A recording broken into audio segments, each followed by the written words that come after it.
Bonjour à toutes. Alors, on est au jour 3.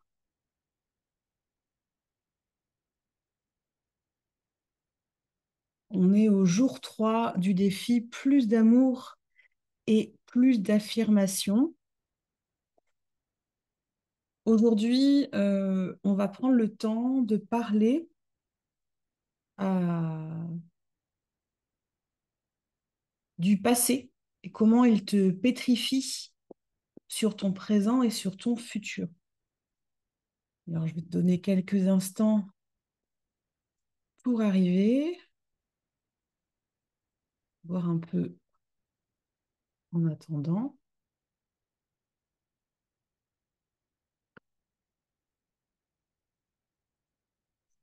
Voilà.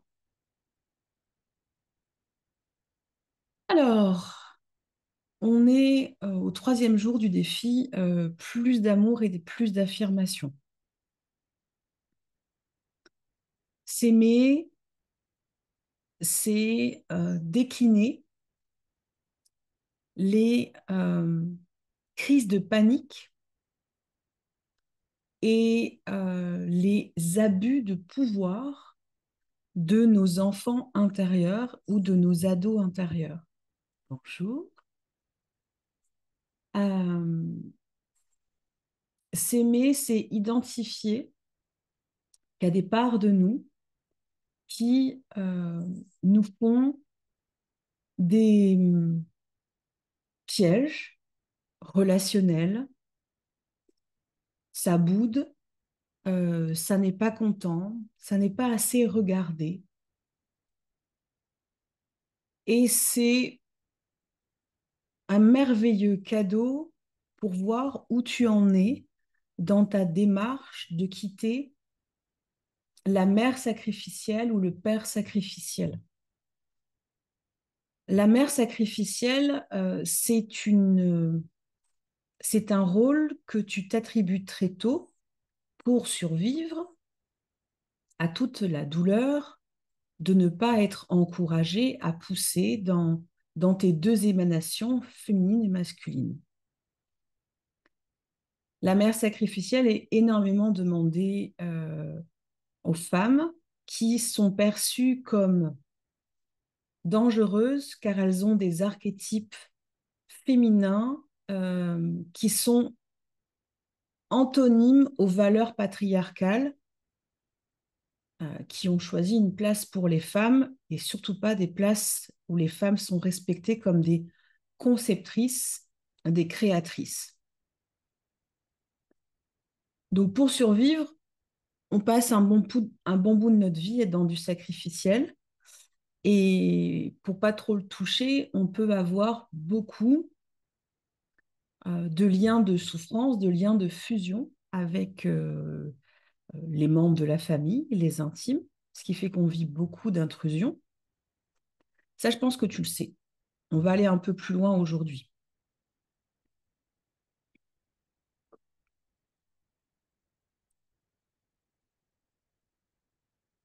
Quand tu as identifié que tu as longtemps eu et que tu es encore porteuse de la blessure d'abandon, tu sais que tu as le réflexe d'abandonner ta puissance, tes puissances, tes pouvoirs.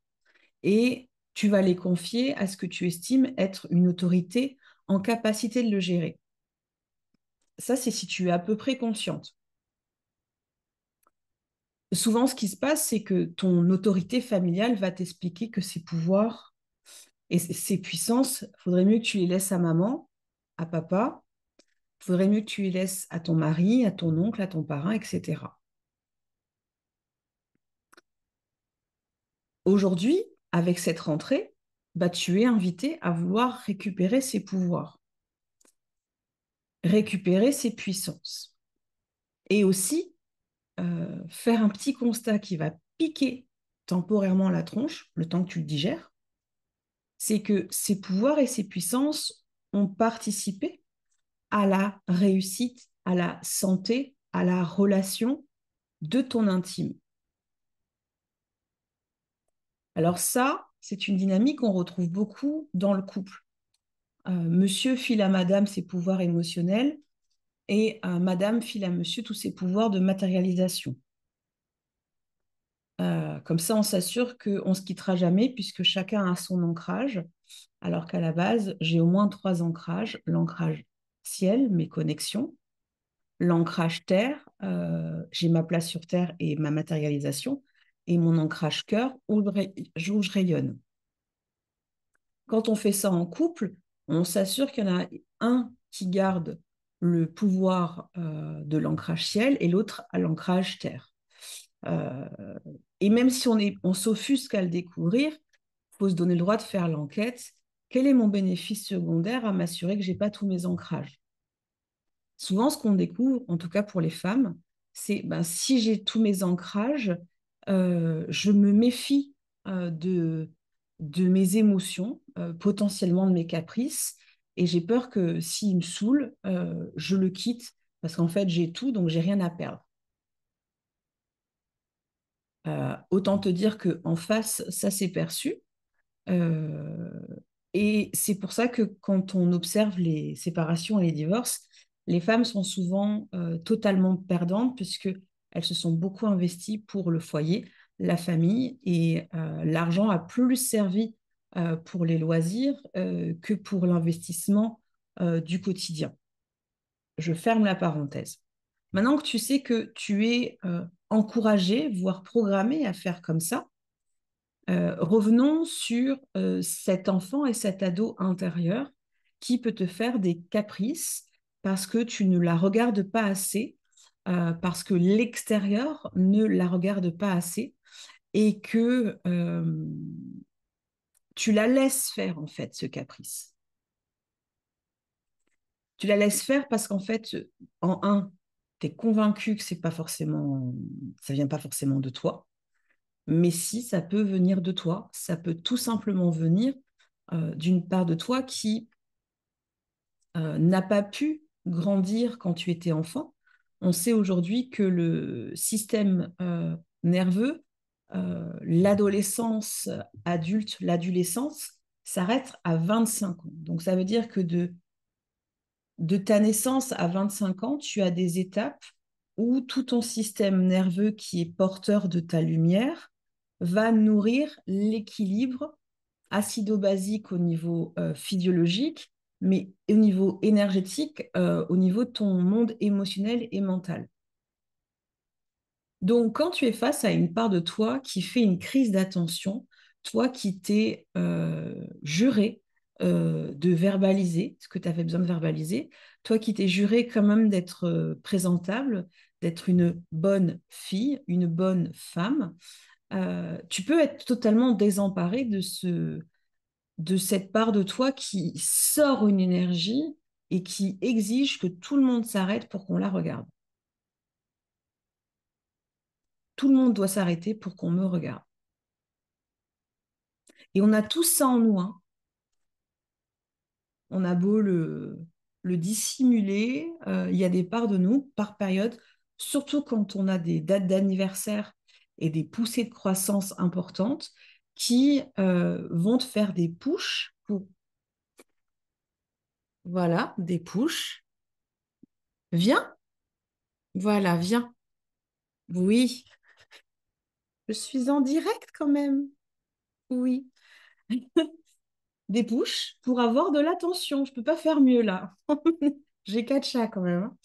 Euh, Tu te couches? Oui. Donc cette part de nous qui veut de l'attention, on a plusieurs réactions, mais je vais généraliser pour gagner du temps. La première chose qu'on va faire, c'est ben, on va lui mettre un bâillon pour tu te tais, parce que ce que tu me fais vivre, c'est insupportable.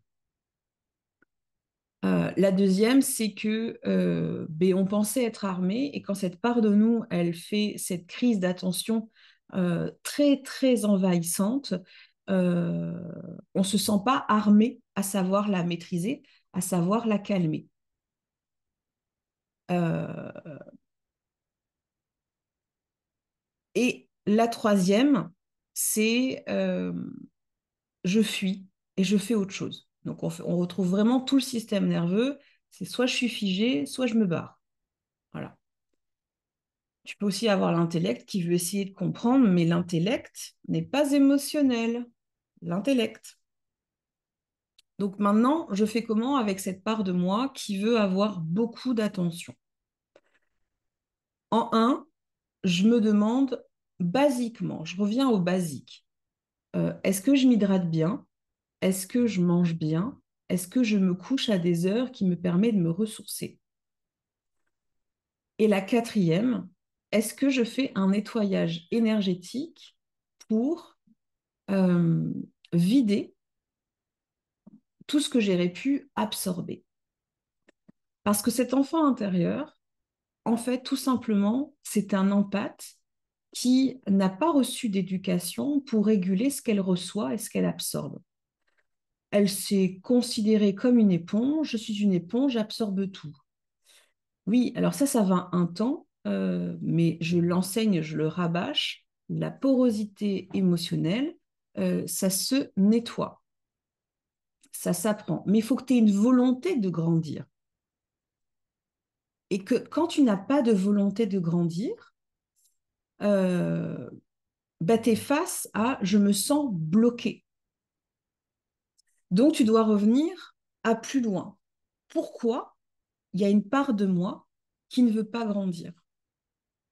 Qu'est-ce qu'elle attend qu'elle n'a jamais reçu? J'ai pas reçu de pardon. J'ai pas reçu tel nounours. J'ai pas reçu de câlin. J'ai pas reçu de reconnaissance. J'ai pas reçu de considération.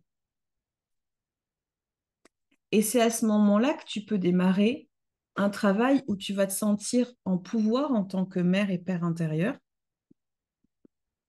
parce que tu vas, par exemple, vivre des cercles de pardon que je fais souvent, mais tu peux faire autre chose, hein. Euh,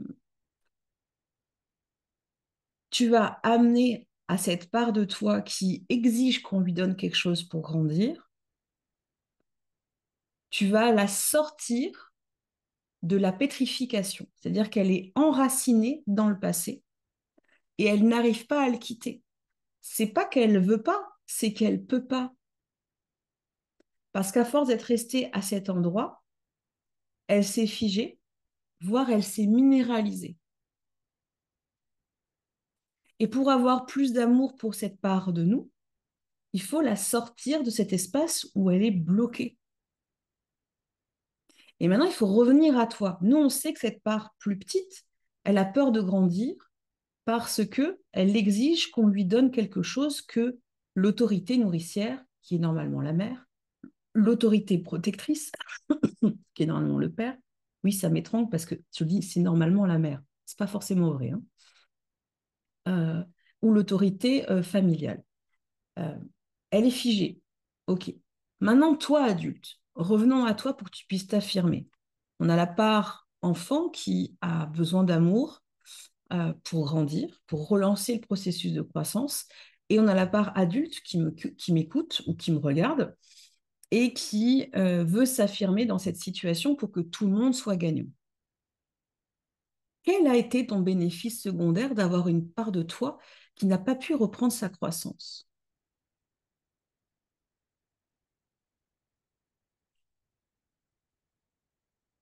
Laisse venir la réponse, que tu peux me partager ou pas.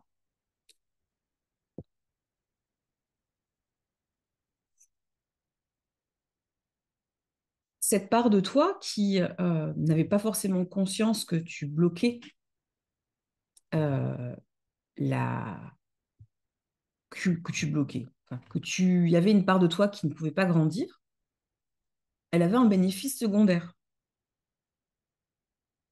Souvent, c'est de l'indifférence et de l'insensibilité.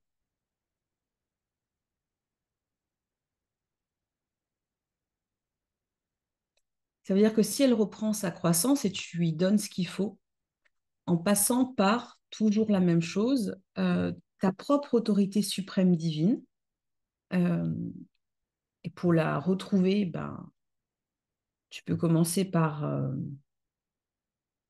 faire un travail d'ancrage et apprendre à te réconcilier avec la prière ou la méditation, qui peut être figée ou mouvementée, hein. Cette part de toi, qui avait une part bloquée dans sa croissance, elle sait, vu que tu es un architecte de toutes tes parts, elle sait que pour survivre à bah, je peux rien faire pour cette part de moi, j'ai dû devenir indifférente et insensible. Sauf que en aidant cette part de toi à reprendre la croissance, tu vas quitter l'indifférence et l'insensibilité. Et en quittant l'indifférence et l'insensibilité, tout ton écosystème autour va bouger. Et c'est là où ta peur va sortir. Là, il y a toujours des peurs que quand je récupère quelque chose, je sois responsable de quelque chose de douloureux pour mon environnement, mon écosystème de couple, mon écosystème professionnel, mon écosystème familial. Si tu as, si tu entends ou tu vois de quoi tu as peur, écris cette peur. Elle n'est pas forcément à toi. Elle est à un membre de ta famille qui, pour s'assurer que vous soyez bien en lien, t'a offert cette belle peur. Mais c'est lourd un peu, non?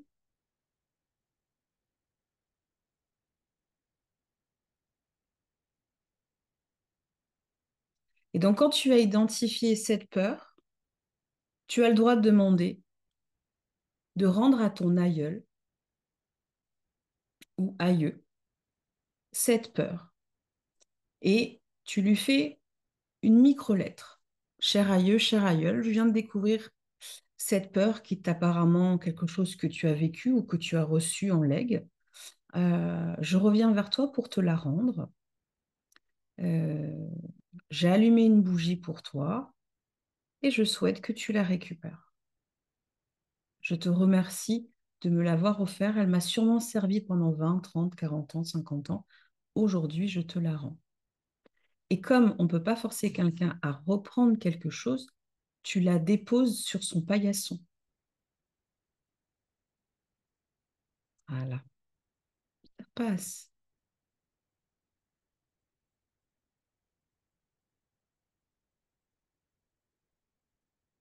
Bien. Dis-moi comment tu te sens. Ça passe bien dans le ventre. Ça libère.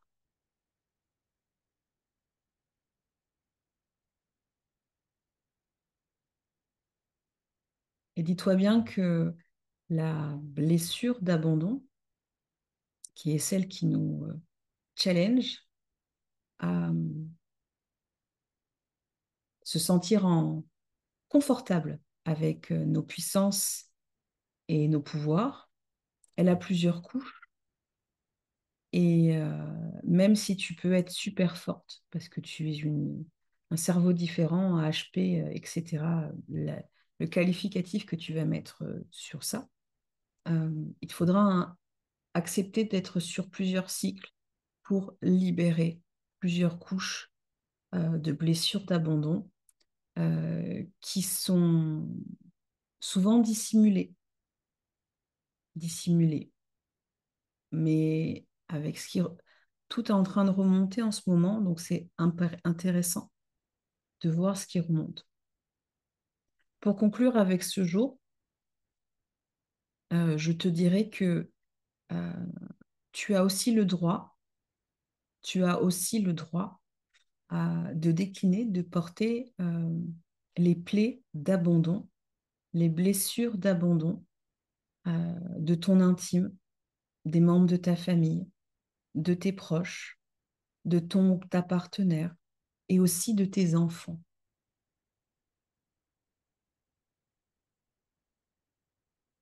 Parce que quand on met au monde un enfant, on a un lien très fort d'ocytocine. La mère est très importante pour participer à la croissance. Plus il y a une connexion de regard à regard, plus les synapses créent des neurones miroirs, plus tu enclenches de la croissance. par là aussi que passe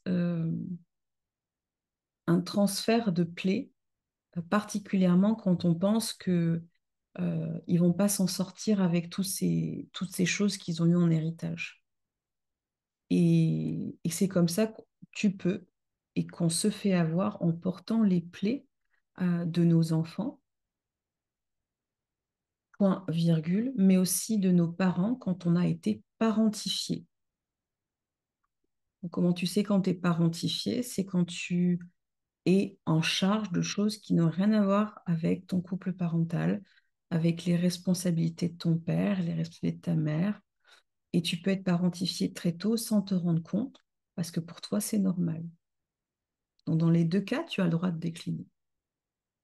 Voilà pour ce troisième jour. Écris-moi pour me partager avec quoi tu repars. Hydrate-toi bien parce que ça passe. Ça se sent dans le ventre.